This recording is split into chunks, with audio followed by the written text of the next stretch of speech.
Az a bizonyos interjú, amiről most szó lesz, 1700 kattintást kapott mindössze. Tehát nem egy nézett videó. Én is szinte nem is tudom, hogy bukkantam rá, véletlenszerűen mondjuk így, pedig véleményem szerint a legjobb interjú, amit lehet vele találni, azok közül, amiket én meghallgattam. A Scary Smart, vagy Ijesztően okos című könyvében a következőt írta. Az intelligencia egy nem biológiai formáját hozzuk létre. Csecsemő korában azt a feladatot kapja, hogy lehetővé tegye kevesek kapitalista, imperialista törekvéseit, eladás, kémkedés, gyilkolás és szerencsejáték. Egy olyan öntanuló gépet hozunk létre, amely fénykorában az őt létrehozó halmozott emberi tulajdonságok tükörképe, vagy inkább felnagyítása lesz.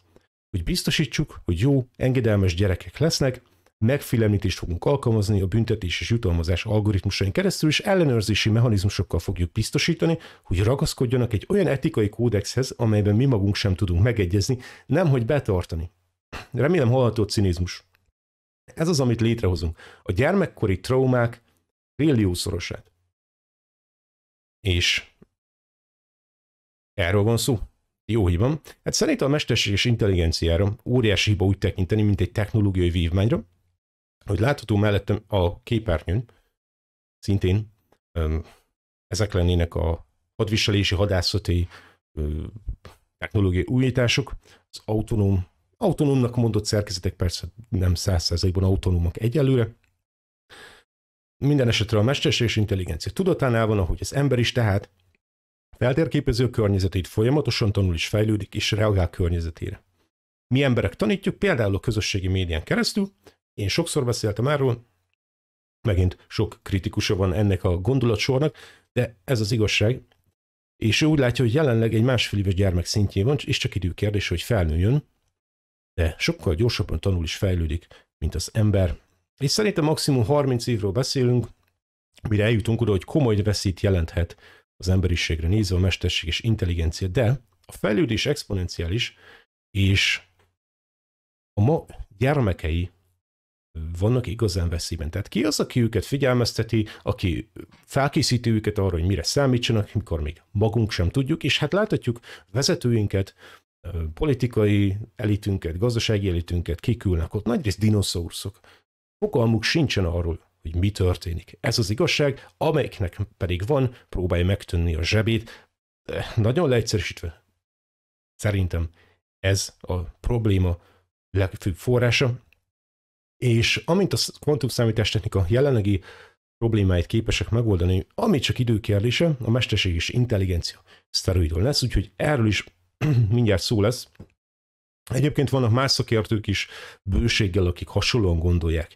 De valamiért megint a hangosabb hányad az leginkább nevetség tárgyává teszi ezt az egész témát, elbagatelizálja, azt mondja, hogy nem tartunk ott, meg sosem fogunk ott tartani, meg egyébként is, ha majd ott tartunk, úgyis tudjuk rendszabályozni. It will become smarter than humans. There is no avoiding either of those two inevitables, and that mistakes will happen on the path, right? And the main reason that I say AI will happen, of course, is that it already happened. We found the technology breakthrough, but that there is no stopping it. We are not creating another machine. I think that's what people are missing. I've seen those intelligences doing things we did not ask them to do. Finding ways. Every AI we've ever created develops its intelligence in ways where we don't understand how it arrives at its results. Okay, there is absolutely no way on the face of planet Earth that we're going to be able to tell the recommendation engine of Instagram what to do. We're too slow as humans. This engine is doing this billions of times for billions of users every single day. Right?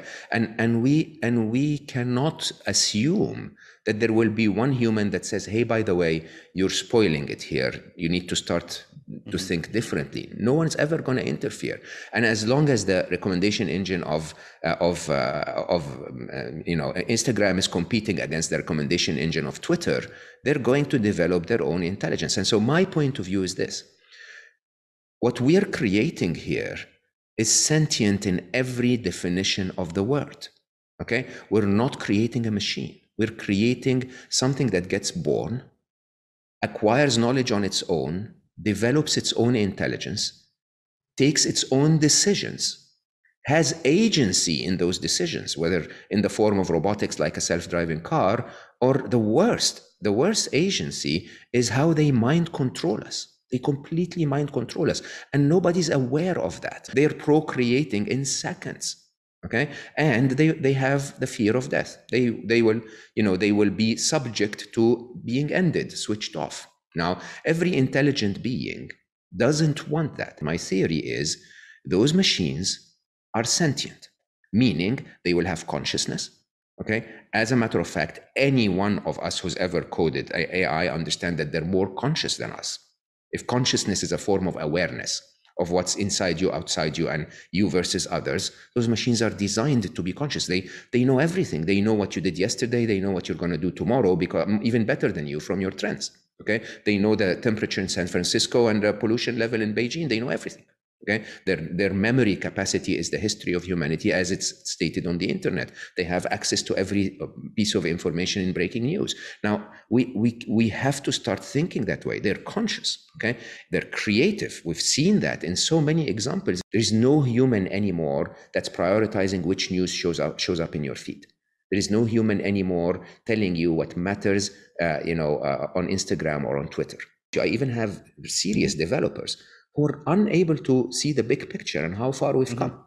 Okay, so it's very scary, because in a very simple way, we're saying, look, it's really, nobody knows when.